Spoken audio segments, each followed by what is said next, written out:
And that really taught me about the value of meditation, because of what we did. We called it the standing stones. I realized that meditation is so powerful that if there are people meditating in a room, something shifts in the atmosphere.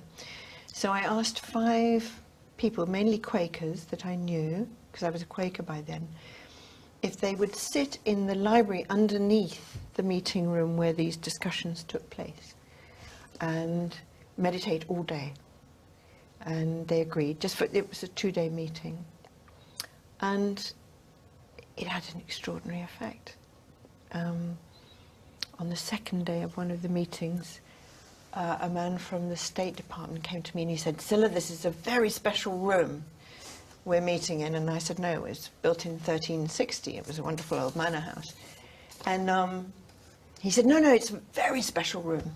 And I said, "Yes, I mean, people have been doing yoga in here and meditating for some time." And he said, no, there's something coming up through the floorboards. So I told him, and he said, "You're kidding." And I said, "No, you ask those people who serve you your lunch, and it's them." And he was just amazed. But it worked so well that we now do it always when we have meetings. You have people meditating underneath? Well, if we can, or in a room adjacent. Yeah, isn't that interesting? Yeah. I know we had John Hagelin at one time on Conscious TV, who's a great practicer of TM, and he was telling various stories about if you get enough people to meditate in a certain area where there's conflict, that can help reduce or even eliminate the conflict and even crime as well. So it can. Yeah. I know that NASA had also done research into meditation and how effective, and also prayer, how that can also be very effective. It can. Yeah, it's so simple, yet we forget the simple things in life, don't we, sometimes? We do.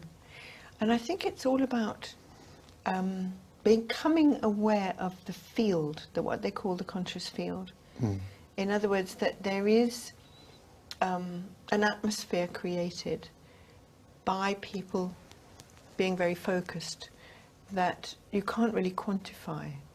But once you start to become aware of it, you know it's there and you can work with it. It can inform you, actually.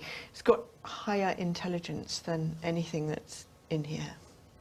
Yeah, that's a tough one for so many people, to think that something like a field that is intangible to them, they can't see it, can actually be smarter than the knowledge that we learn and we accumulate through life. Yeah, people think it's pretty wacky, but I know it works. Yeah, yeah.